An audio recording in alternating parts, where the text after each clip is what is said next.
예. 우리가 지난 시간까지, 지난주에 이제 종교개혁주일이었고요.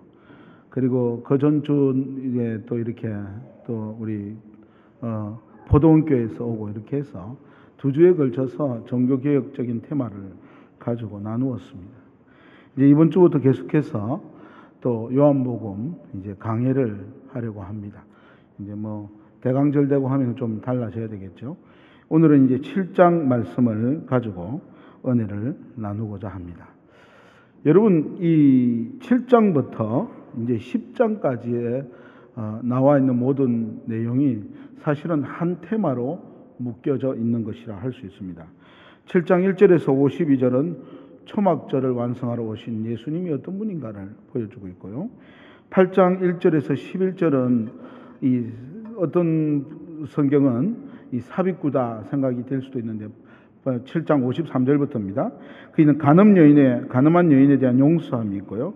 그 다음에 계속해서 8장 12절에서 59절 세상이 삐치신 예수님의 모습, 그리고 9장 1절에서 42절은 소경된 자를 가르치시는 모습, 그 다음에 10장 1절에서 21절은 양의 문과 목자이신 예수님, 10장 22절에서 42절은 수전절을 완성하신 예수님, 이렇게 절기 전체로 되어 있습니다. 놀라운 사실은요, 예수님께서 논증을 하시는데 이 초막절의 강에서는 7장에 그 내용을 설명을 하고요, 8장에 그래서 세상에 삐치신 예수 그리스도를 보여줍니다. 그 삐치신 초막절의 역사가 일어나는데 그게 무엇으로 나타나니까 나면서 눈먼 자를 고치시는 사건을 통해서 빛이 드러나는 것들을 보여주죠. 그래서 10장에서 진정한 목자와 거짓 목자가 무엇인가를 보여주심으로 전체 수장절에 있는 말씀을 이야기하고 있는 것들을 볼 수가 있습니다. 자, 조금 더 우리가 깊이 생각을 해보면요, 요한복음은 5장에서부터 10장까지 아주 요한은 기획을 하고 말씀을 전하고 있는 것을 여러분한테 말씀을 드렸습니다. 5장에서는 안식일에 대해서 참된 안식의 주인이 누구라고요? 예수님 자신이심을 보여주셨습니다. 그 다음에 6장에서는 우리가 오랜 시간 동안 말씀을 나누는데 뭐에 대해서였죠? 6월절에서 6월절 양으로 오신 예수 그리스도의 모습을 보여주셨습니다.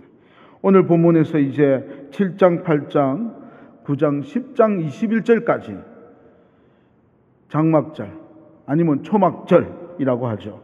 이 초막절에 오신 예수님의 모습을 보여줍니다. 마지막으로 10장 22절에서 42절에는 수전절의 모습으로 모든 유대의 절기는 다 누구를 가리키며 나타내고 있다고요? 예수 그리스도를 가리키고 있다.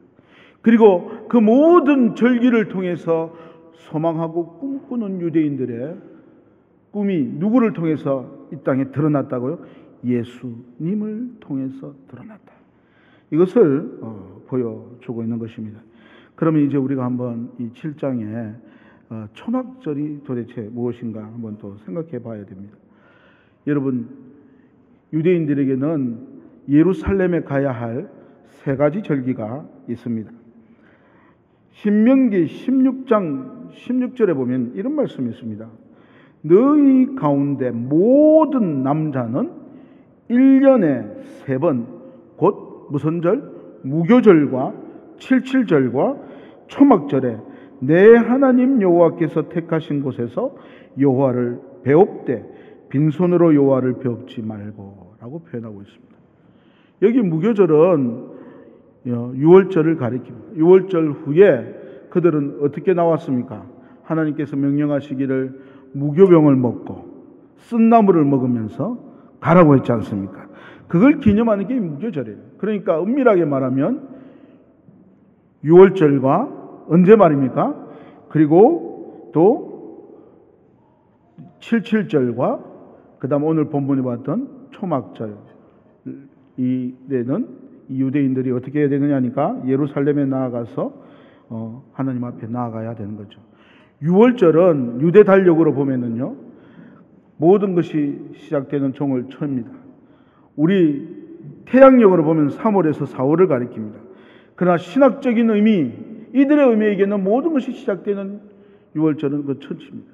그래서 이 땅에서 세상 가운데 구원받은 이스라엘 백성들이 애굽에서 구원받은 그들의 백성들이 나오고 있는 것을 가리키듯이 6월절은 우리 예수님이 우리를 위해 이 땅에 오셔서 십자가에 죽으시는 날을 가리키고 있습니다. 그렇다고 하면은 77절 오순절은 우리가 너무나 잘 알듯이 다음에 기회 나면 아주 깊이 있게 살펴보겠습니다. 성령의 역사를 가리키는 절이고요. 또 한 가지는 이 77절과 오순절은 또 우리가 잘 아는 것처럼 교회가 시작되는 날이고요. 하나님의 여러 가지 은혜들을 나눌 수 있는 날입니다. 그 다음에 오늘 초막절이 나오고 있습니다. 초막절은 유대 절기로 보면은 이제 우리 절기로 보면 9월과 10월 사이, 9월 말과 10월 초에 그 절기가 있습니다. 유대 절기의 마지막이라고 할 수가 있는데 이 초막절은 절기로 계산하면 마지막에 놓여 있는 절입니다. 우리가 6장의 6월절을 공부했습니다만은 그 중간에 이 초막절이 있기 전에 뭐가 있느냐 하니까 나팔절이라는 유대역 7월 1일에 절기가 있습니다. 그리고 그 가운데서는 속죄일이 있습니다. 7월 10일에. 그래서 그들은 정말 하나님 앞에 온전치 못한 모든 것을 내어놓고 하나님 앞에 속죄를 하고 아사셀의 그 염소를 통해서 하나님 앞에 그 죄를 지우고 난 다음에 이제 이 초막절 절기를 통해서 영원한 영화의 하나님의 놀라운 역사들을 기념하는 축제가 이 초막절입니다. 특별히 초막절이라고 하는 절기는 우리가 잘 기억해야 되는 것처럼 출애굽과 연결되어 있는 절기입니다. 이스라엘 백성들이 6월절 날 이 정말 급한 마음으로 이들이 어디에서부터요? 애굽의 종되었던 곳에서 하나님의 은혜로 구원받아 이제 건짐을 받습니다. 그리고 난 다음에 이들이 이제 어디로 가게 되느냐 하니까 하나님의 시내산으로 가게 되는데 시내산에서 그들이 율법을 받는 날이 사실은 여러분 77절이었습니다. 여러분 놀랍죠? 계산을 딱 해보면 시내산에서 율법을 받는 날이 49일째가 지나고 50일이 되는 77절이었습니다. 그들이 하나님 앞에 율법을 받아서 온전한 민족이 될 줄로 알았는데 그날 뭘 하게 됩니까? 예? 그들이 금송아지를 만들어서 하나님 앞에 죄를 짓습니다. 그래서 하나님이 그 십계명을 깨어버리고 다시 만들게 되죠. 그리고 난 이후에 이제 그들이 또 시간이 지나서 그러니까 오순절로부터 6월절로부터 약 6개월 정도의 시간이 지나고 난 다음에 초막을 짓고 거주하면서 하나님께서 지키라는 절기가 있는데 그게 뭐냐니까 광야에서 절겼던 이 장막절이라고도 하고요. 이 초막절이라고 합니다. 가을에 생산되는 것들을 가지고 하나님 앞에 나와 감사하는 절기이기도 하고요. 그뿐만 아니라 이 초막절에는 아주 중요한 의미가 있습니다. 왜냐하면 광야의 시절에 하나님이 장막 가운데 함께하여 주셨다는 것. 또 한 가지는 하나님이 그들에게 반석에서 물을 주셔서 목말라 죽을 수밖에 없는 그들에게 물을 주신 것을, 또 한 가지는 불기둥으로 구름기둥으로 그들을 인도하고 이끌어 주신 것을, 만나와 메추라기를 주신 것을. 그래서 우리의 삶의 모든 것이 다 누구의 손에 있다? 하나님의 은혜의 손에 있음을 보여주고 하나님의 은혜와 함께하는 것을 보여주는 절기가 이 초막절이라 할 수가 있는 것이죠. 그럼 초막절이 되면은 이들이 지켜야 할 것이 세 가지가 있습니다. 이 세 가지를 보면서 우리가 이 초막절의 의미 속에 숨어 있는 예수님에 대해서 먼저 알아야 될 줄로 알겠습니다. 첫 번째는요, 이들이 일주일 동안 장막을 짓고 초막에서 생활합니다. 지금도 유대인들은 초막절이 되면은 집에서 잠을 안 자고 자기의 마당에다가 텐트를 치고 그곳에서 잠을 잡니다. 여러분 생각해 보십시오. 장막을 짓고 그들이 이 광야 땅에서 잠을 자는데 지내게 되는데 그 가운데 가장 큰 천막이 뭐죠? 그 천막이 뭡니까? 그들의 작은 집들의 천막들 가운데 중간에 딱 있는 천막이 있습니다. 그게 뭡니까? 그게 성막입니다. 하나님이 그들과 거하신다는 것을 보여주는 절. 그들이 광야에 있지만, 그러나 그곳은 누구하고도 관계하는 것이 아니라 하나님과 관계하는 것이다. 이 성막이죠. 그래서 하나님이 그들을 지키고 계시다. 우리는 하나님의 선민이다. 우리가 살아가는 것이 다 하나님의 손에 놓여 있음을 이렇게 바라보고 있는 것입니다. 그래, 한 해를 마무리하는 절기로서는 마지막 절기면서 모든 것이 주의 은혜로 이러한 수확을 이루었습니다 라고 말하고 있는 절기이죠. 두 번째로 그들은요, 이 절기가 되면 하는 행사가 있습니다. 제사장이 실로암으로부터 물을 길어 성으로 들고 들어옵니다. 아마 에스겔 환상과 연결되어서 보면은 이 성문이 남쪽에 있었던 것 같습니다. 쇼파라고 하는 성문으로 들어오게 됩니다. 그때 이 쇼파라고 하는 성문으로 제사장이 이제 물을 길어 들어올 때 온 백성들이 뭐라고 하느냐, 매일 하는데, 그때 오른손에는 나무 가지를 들고 있고 왼손에는 수확한 곡식단을 흔들면서 할렐루야 찬송을 합니다. 시편 113편에서 118편의 찬송이 그때 막 울려 나오는 것입니다. 제단에 도달하면 제사장이 이제 물이 담긴 황금물 그릇을 들고 제단 주위를 돈 후에 물과 포도주로 된 제물을 붓습니다. 완전히 차기까지 하나가 되어 그 은그릇의 물과 포도주가 제단을 통해 흘러내려 넘치도록, 그리고 구멍을 뚫어서 그렇게 흘러가게 되어 있습니다. 마지막 일곱째 날은 매일 그렇게 하다가 일곱째 날이 되면은 실로암으로부터 물을 제단에 붓는 것 똑같이 완전히 넘치게 붓게 합니다. 여기에서 뭘 말하느냐 하니까 반석에서부터 물을 주신 하나님, 사명의 생명과 치유를 가져온 하나님의 은혜를 상징합니다. 그들이 40년 세월 동안 살아가지만 무라바에서 정말 목말라 죽을 뻔했지만 반석에서 물을 내시고 생존케 하셨던 하나님, 생명의 수, 그 다음에 치유의 반석의 물이 누구에게서부터 나온다? 하나님께로부터 나오는도다 선포하는 날입니다. 그리고 또 아주 재미있는 것 중에 하나는 그 절기가 되면 일주일 동안 초를 켜놓습니다. 4개의 큰 여자아이들에서부터 행사를 하는데요, 거대한 7가지 촛대가 되어 있는 4개의 초를 세워놔놓고 그 모두에다가 불을 지펴서 환하게 태워놓습니다. 그리고 그 축제 기간에 여자아이들에서 춤을 추며 찬양을 하는데, 이때 레위인들은 성전에 올라가는 노래를 부르기 시작합니다. 시편 120편에서 134편의 시편, 15개의 시편의 노래를 이스라엘 백성들은 그 여인의 뜰에서 노래하면서 찬양하는 것이 이 축제입니다. 자, 이제 한번 우리가 생각을 해 볼 필요가 있습니다. 이스라엘 백성들이 6월절 날 애굽에 종되었던 자리에서 어린 양의 피를 문술주의 발음으로 말미암아 건짐을 받아서 급한 마음으로 나왔습니다. 그리고 이제는 장막이 있는 그 자리 광야에 안착하게 되었습니다. 40년 동안 광야 생활을 하죠. 그러나 이건 40년 광야 생활을 말하는 것이 아니라 하나님께서 분명히 말씀하셨습니다. 그들이 가나안 땅에 있을 때에도 계속해서 지켜야 할 것을 이야기하고 있습니다. 이 초막절의 3가지 모습은 예수 그리스도가 누구이신가를 보여주는 아주 대표적인 이야기입니다. 요한복음 1장 14절에 보면 이런 말씀이 있죠. 말씀이 육신되어 우리 가운데 거하시매 우리가 그의 영광을 보니 아버지의 독생자의 영광이요 은혜와 진리가 충만하더라. 말씀이 육신이 되었는데 누구 가운데 거한다고요? 우리 가운데 거하시니. 스케노라는 이 말인데요, 이 거한다는 말이 장막을 치다는 말입니다.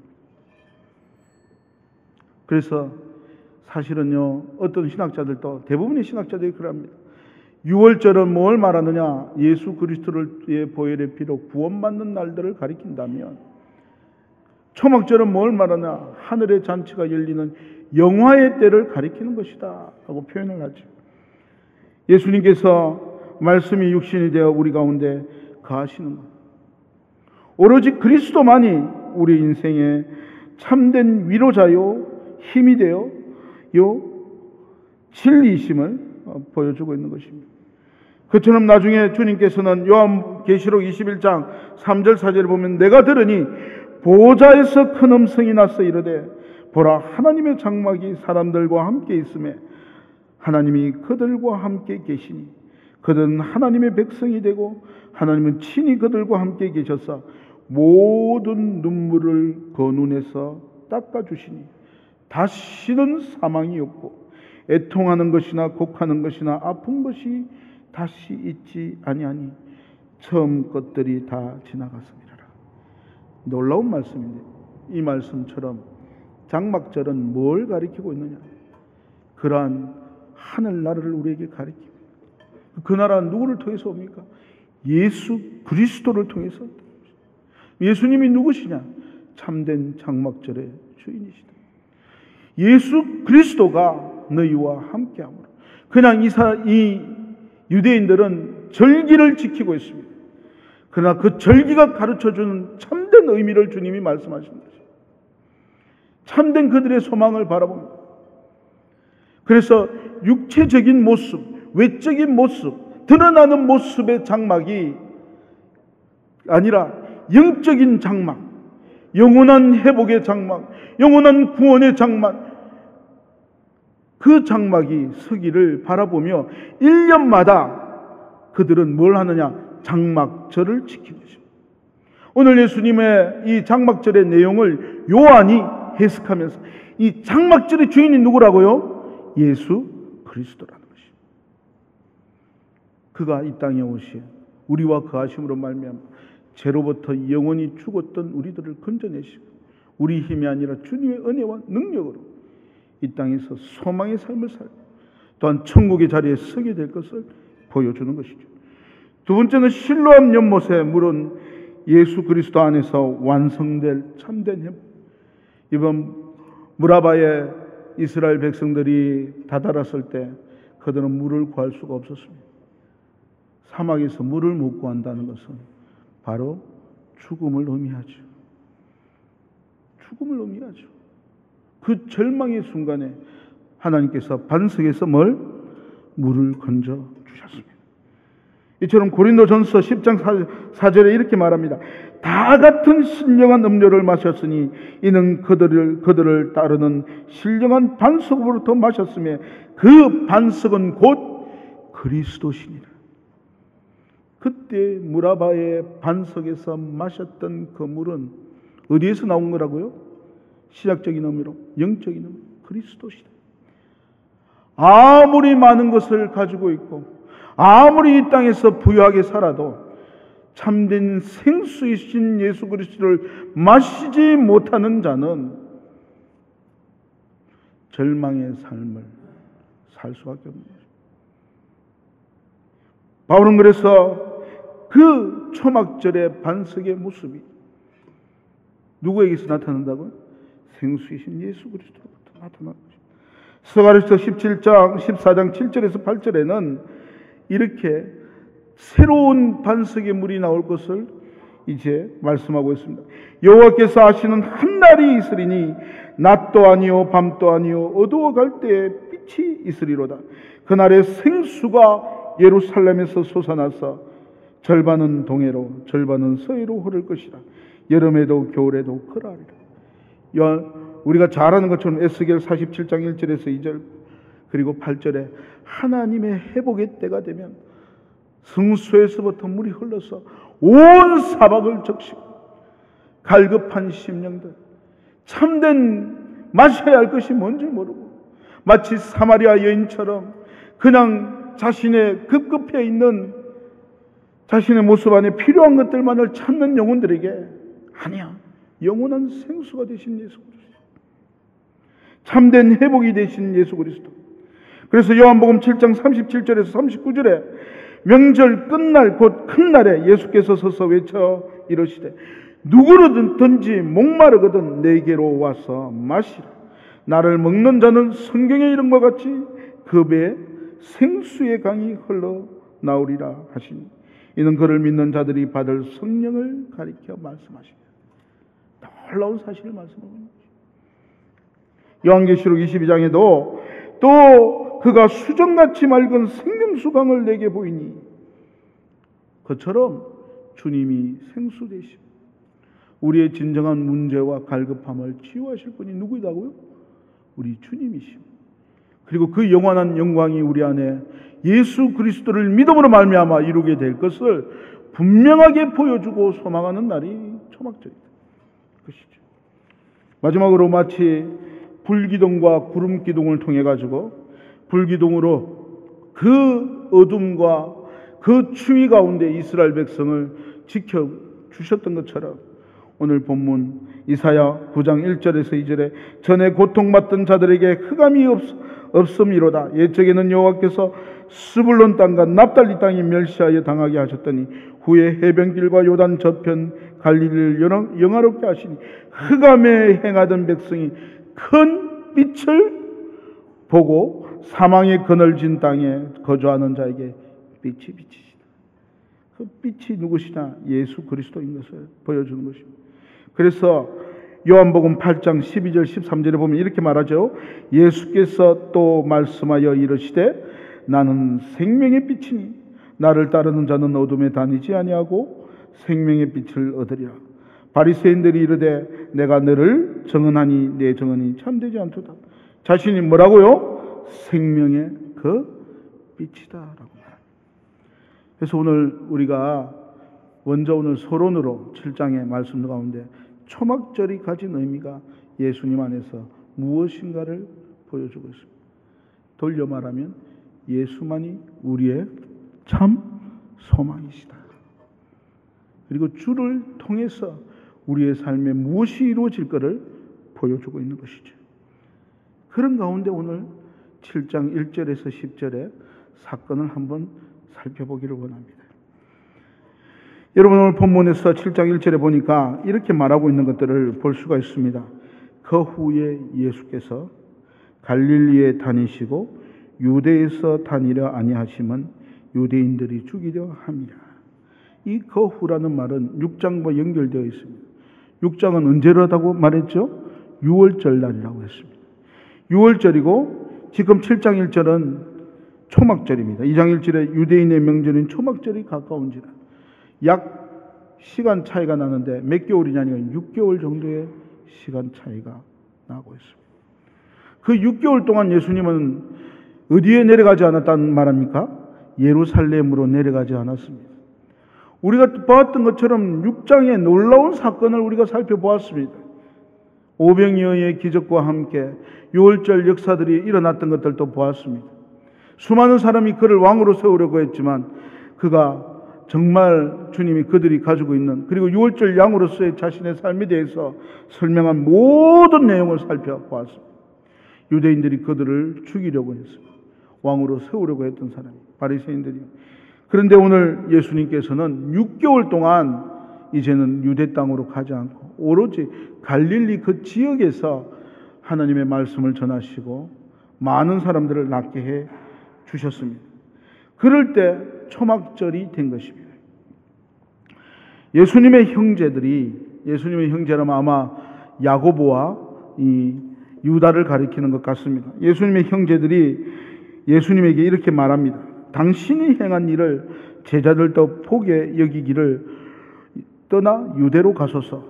스스로 나타나기를 구하면서 묻혀서 일하는 사람이 없나니 이 일을 행하려 하거든 자신을 세상에 나타내소서. 이 말이 아주 중요한 의미를 포함하고 있습니다. 예수님의 형제들이 예수님께 말합니다. 이제 초막절이 됐습니다. 예수님 어디로 가라고요? 유대로 가셔서 당신이 어떤 분인가를 또 보여주시옵소서. 그래서 드러나게 해달라고 말합니다. 이 말은 우리가 얼핏 듣기에 너무나 유사한 말과 유사합니다. 6장에 나오고 있는 수많은 무리의 이야기와 이 동생들의 이야기가 똑같은 것 같습니다. 아주 재미있는 사실은요. 오늘 본문에는 5절에 이는이라고 말했지만 요한이 해석을 덧붙여 있는데요. 가르라는 말이 맨 앞에 나와 있어요. 왜냐하면이라는. 이 요한이 뭐라고 해놨냐니까 나중에 야고보는 무릎에 기도의 무릎, 낙타 무릎을 가지고 있는 예루살렘의 교회에 있어서 가장 중요한 기도의 사람이었습니다. 유다는 우리가 잘 아는 것처럼 유다서를 기록한 믿음의 사람이었습니다. 그러나 이때의 시기에 요한은 이렇게 말하고 있습니다. 그들이 예수를 안 믿었다라고 말합니다. 안 믿었다는 것입니다. 왜 그럴까요? 저들은 예수를 안 믿었다는 것입니다. 나중에 성령을 통해 변화는 되지만 그 순간에 이들은 예수를 안 믿었다는 것입니다. 우리는 크게 두 가지 놀라운 사실을 한번 여기서 발견할 필요가 있습니다. 첫 번째는 한번 보십시다. 여러분, 기적이 사람을 바꿀 수 있습니까? 이적이 사람을 변화시켜서 예수 믿고 구원받는 자리에 세울 수 있는가 하는 것입니다. 상상을 해보십시오. 오늘 이 형제들의 말의 의미가 아주 중요합니다.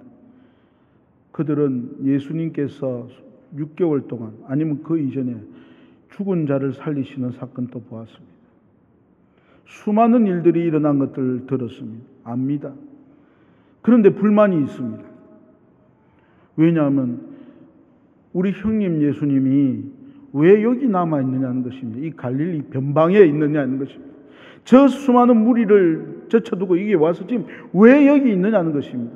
그 이적을 다시 어디서 저 유대 땅에 가서 행해서 주님이 큰 인물이 되면 마치 그를 따랐던 수많은 그 무리와 똑같이 그 수많은 무리들이 예수님 믿을 거고, 그럼 우리도 한 자리 예수님의 친형제가 아닌 형제가 아니니까요 차지하지 않을 것이냐. 그러니 초막절이니까 빨리 예루살렘으로 가세요라는 말입니다. 그러나 예수님은 분명히 요한복음 6장에 그것을 거절했었죠. 근데 생각을 해보십시오. 수많은 이적을 행한다고 해서 예수 그리스도를 믿습니까? 저는요, 놀라운 사실을 요한복음 11장에서 발견합니다. 우리가 좀 이따가 계속해서 다음에 보겠지만 나사로가 죽었습니다. 죽은 지 3일이 지났습니다. 시체가 되어서 썩은 내가 흘러나옵니다. 그 전에 예수님께서 죽은 자를 살렸을 때는 바로 죽었고 그 다음에 살리신 거니까 뭐 어떻게 그럴 수 있는 일이 없지만 그렇겠다 생각할 수 있습니다. 그죠? 그러나 3일 동안 죽어서 썩은 내가 나는 인생이 살아난 경우는 있습니까? 없습니까? 없습니다. 엄청난 이적이 일어났습니다. 그러면 모든 유대 사람들이 예수를 믿어야 될까요? 안 믿어야 될까요? 여러분 생각해 보십시오. 여기서 누가 죽었는데 3일 지났는데 시체로 그대로 있는데 썩은 내가 나고 온 사람이 다 압니다. 그런데 3일 만에 누가 와가지고 그를 살려내왔습니다. 그럼 믿어야 될까요? 안 믿어야 될까요? 그렇죠. 그보다 더 큰 이적은 없습니다. 근데 놀라운 것은요, 그 이적이 일어나고 난 다음에 이렇게 말합니다. 대제사장들과 바리새인들이 공회를 모으고 이르되 이 사람이 많은 표적을 행하니 우리가 어떻게 하겠느냐? 만일 그를 이대로 두면 모든 사람이 그를 믿을 것이요, 그리고 로마인들이 와서 우리 땅과 민족을 빼앗아가리라 하니 그 중에 한 사람 그의 대제사장이 가야바가 그들에게 말하되 너희가 아무것도 알지 못하는도다. 오히려 이적이 일어나니까 뭐 하려고 한다고요? 죽이려고 합니다. 여러분. 표적 때문에 대제사장들은 죽이려고 합니다. 기적 때문에 대제사장은 죽이려고 합니다. 우리는 이렇게 기도할 때가 얼마나 많이 있는지 모릅니다. 하나님, 많은 이적을 나에게 보여주시옵소서. 그럼 내가 주님의 나라 위해서 살겠습니다. 아니요. 이적이 너를 변화시키는 거 아니야. 기적이 너를 변화시키는 거 아니야. 오히려 수많은 이적 때문에 대제사장은 누구를? 예수님을 죽이려고 합니다. 여러분 누가복음 16장에 보십시오. 거지 나사로 부자의 비유에 있습니다. 부자가 어디 가 있습니까? 지옥에 가 있습니다. 남아있는 이 땅에 있는 많은 자기의 친척들과 가족들을 바라봅니다. 그러면서 아브라함 옆에서 말합니다. 아버지여 구하노니 나사로를 내 아버지의 집에 보내소서. 내 형제 5이 있으니 그들에게 전가하게 하여 그들로 이 고통받는 곳에 오지 않게 해달라고 말합니다. 아브라함이 말을 합니다. 그들에게 모세와 선지자들이 있으니 그들에게 들을지어다. 이르되 부자가 말을 합니다. 그렇지 않습니다. 아버지 아브라함이여, 만일 죽은 자에게서 그들에게 가는 자가 있으면 회개하리이다. 아브라함이 말합니다. 이르되 모세와 선지자들에게 듣지 아니하면 비록 죽은 자 가운데서 살아나는 자가 있을지라도 고난을 받지 아니하리라 하셨다. 이 놀라운 말씀입니다. 믿음은 이적을 보기 때문에 믿는 것이 아닙니다. 수많은 이적을 통해서 하나님은 많은 일들을 지금도 하십니다. 우리를 건지고 구원하시기 위해서. 그러나 우리가 정말 예수의 사람이 되는 것은 성령이 우리 안에 함께 하지 아니하십니다. 하나님의 전적인 은혜가 우리 안에 있지 아니하면 우리는 구원의 자리에 설 수 없습니다. 오히려 하나님의 은혜와 성령의 인도하심이 우리 안에 있지 못하면 우리가 본 그 이적 때문에 넘어지는 자리에 서게 되는 것입니다. 쓰러지는 자리에 서게 되는 것입니다. 오늘 이 형제들이 예수님에게 말을 합니다. 당신이 행한 그 이적을 다시 가서 저들에게 보이면 당신이 어떻게 일어서겠습니까? 보여주세요. 예수님은 말씀하시는 겁니다. 그 부분을 보고 요한이 말합니다. 그거는 불신앙이야. 구원은요, 이적을 봄으로 되는 게 아니야. 여러분 놀랍죠? 그죠? 그렇게 나옵니다. 구원은 예수님이 분명히 하나님의 전적인 은혜로 되는 것입니다. 성령의 인도하심으로 되는 것입니다. 그러기에 오늘 예수 믿는 여러분들은 엄청나게 복이 있는 사람들입니다. 두 번째로 한번 이들의 말 속에 가지고 있는 아주 중요한 내용들, 불신앙으로 보았습니다. 왜 그랬을까? 생각해 보십시오. 이 형제들의 말에 아주 큰 모습은 이게 있습니다. 나를 드러내기 위해서, 예수님, 당신을 드러내기 위해서 뭘 사용하라고요? 하나님의 능력을 사용하시오. 그럼 여기 주체가 누굽니까? 하나님입니까? 자기입니까? 예? 하나님입니까? 자기입니까? 자기란 말이에요. 자기. 당신을 드러내기 위해서 하나님의 능력을 사용하시오. 그렇게 말하고 살아가는 것은 불신앙이다 말이에요. 이게 지금 중요한 이야기를 하고 있는 것입니다. 나중에 그들이 변화된 삶은요, 한 번도 자신을 드러내기 위해 하나님을 사용한 적이 없습니다. 하나님의 뜻을 위해 그들이 낮아졌죠. 오늘 그 형님 예수님에게 원하는 게 뭐냐면 당신을 드러내기 위해 하나님의 능력을 사용하세요. 누가 우선이냐. 여기에 신자와 불신자가 갈린다는 것입니다. 우리의 주인이 누구시냐? 우리 삶의 목적이 어디에 있느냐? 이 땅 위에서 내가 소원하는 것, 원하는 것, 바라는 것들, 그것들만을 얻기 위해 살아가는 삶이, 그러기 위해서 신앙생활을 하는 것입니까? 아니에요. 정말 우리가 예수 그리스도를 만났다면 그 주님이 우리의 뭐가 되어야 됩니까? 주인이 되어야 합니다. 주님의 영광을 위해 살아가는 인생이 복 있는 사람입니다. 기독교가 로마의 국교가 되면서부터 기독교는 수많은 타락을 했던 모습들을 우리는 압니다. 교회가 권력을 가지고 앞에 서면서부터 엄청나게 많은 교회당과 아름다운 건물들은 지었지만 그 안에서부터 권력이 주님의 자리를 대신하는 순간 우리는 중세 시대를 겪어왔던 것들을 압니다. 오히려 제가 로마 카타콤에 갔는데요, 그 지하 감옥에서 고통당합니다. 정말 일제시대 가운데 절망 속에 있었어도 그 속에서 우리 선조들이 복음을 전하며 말씀을 사랑하며 하나님 의지하며 걸어갔던 그 순간에 교회는 이 땅에서 소망이 되고 위로가 되고 힘이 되었던 것을 우리는 압니다. 예수님은 그래서 사단이 예수님에게 말했습니다. 네 능력으로 돌이 떡이 되게 하고 성전 꼭대기에서 뛰어내리고, 그래서 수많은 사람이 너를 보고 난 다음에 너가 참 메시아임을 보게 하라. 예수님은 그 일을 철저하게 거절하셨습니다.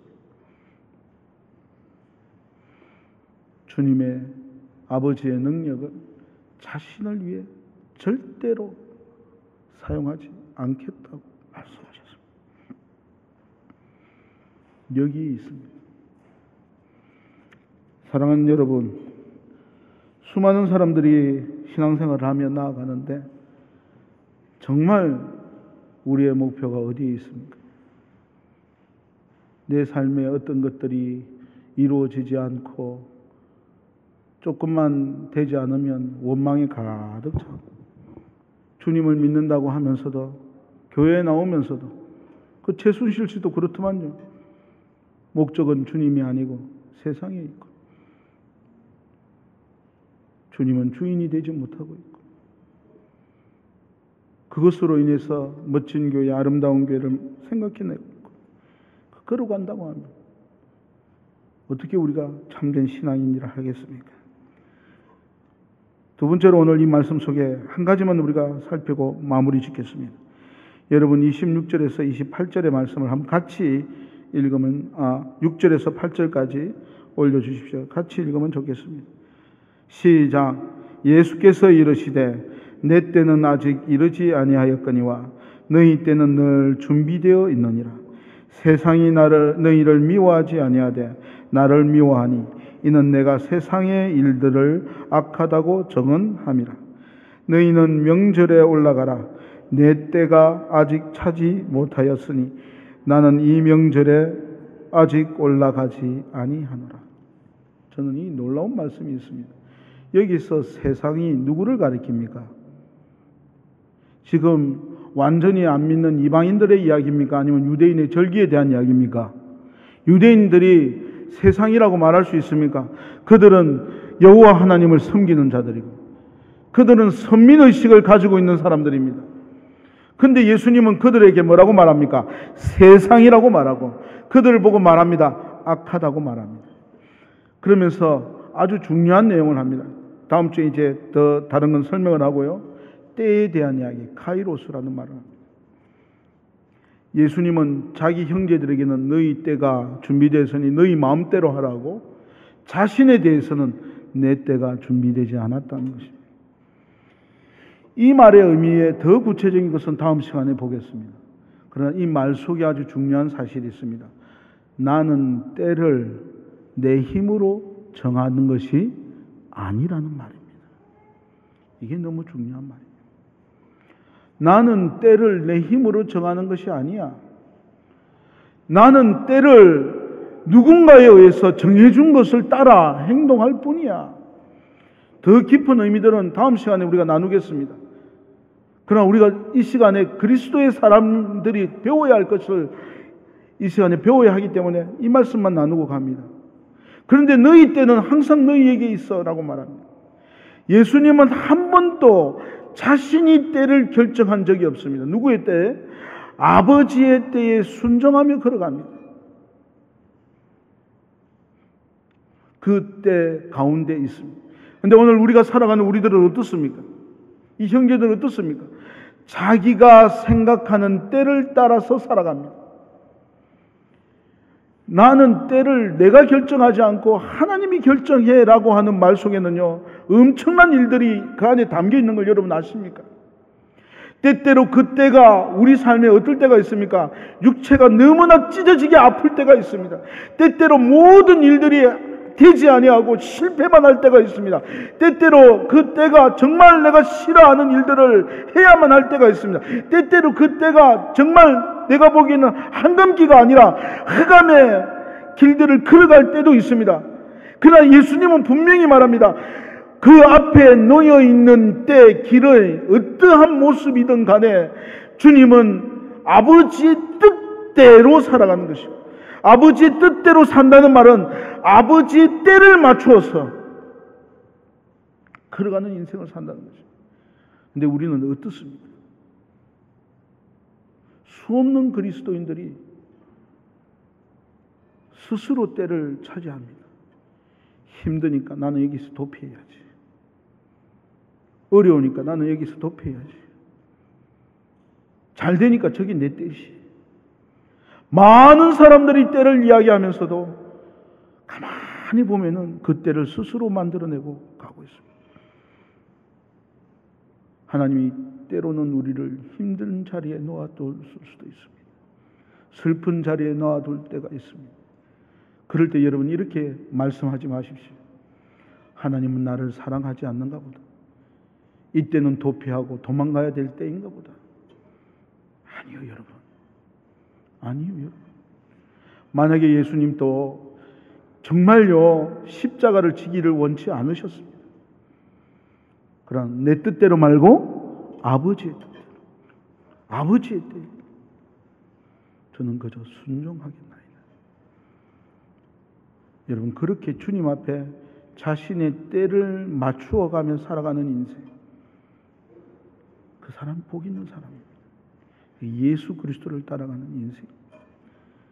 오늘 형제들에게 예수님이 했던 말 속에 형제와 예수님의 차이는, 예수님은 아버지의 때를 따라가는 인생이고 형제들은 자기 때에 자기 뜻대로 초막절에 올라가는 인생. 이 두 인생이 얼마나 극명하게 다른지를 여러분 바라보며, 정말 주님이 오늘 이 자리에 있게 했다고 하면, 주님이 오늘 우리에게 고통의 순간을 겪게 하셨다고 하면, 주님의 때를 기다리며 인내하며 최선을 다하고 하루하루 한 걸음 한 걸음을 걸어갈 줄 아는 믿음의 사람, 하나님이 열어주시는 대로 걸어가는 사람, 그 사람이 복 있는 사람, 그 사람이 예수 따라가는 인생입니다.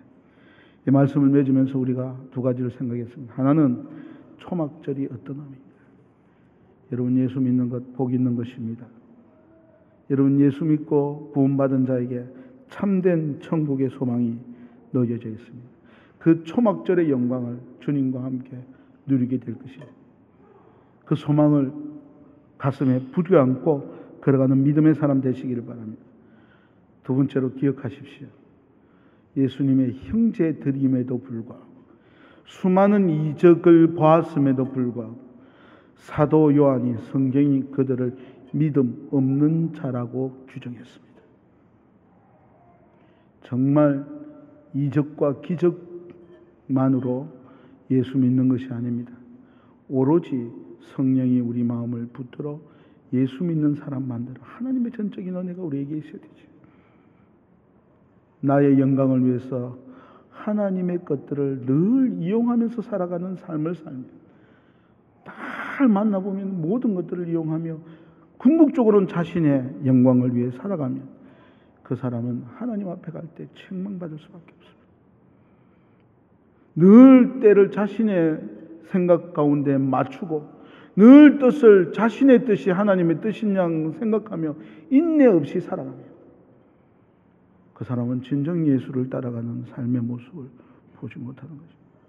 주님은 한 번도 자신의 뜻도 자신의 때도 주장하지 아니하고 아버지의 때에 아버지의 뜻을 따라 사셨습니다.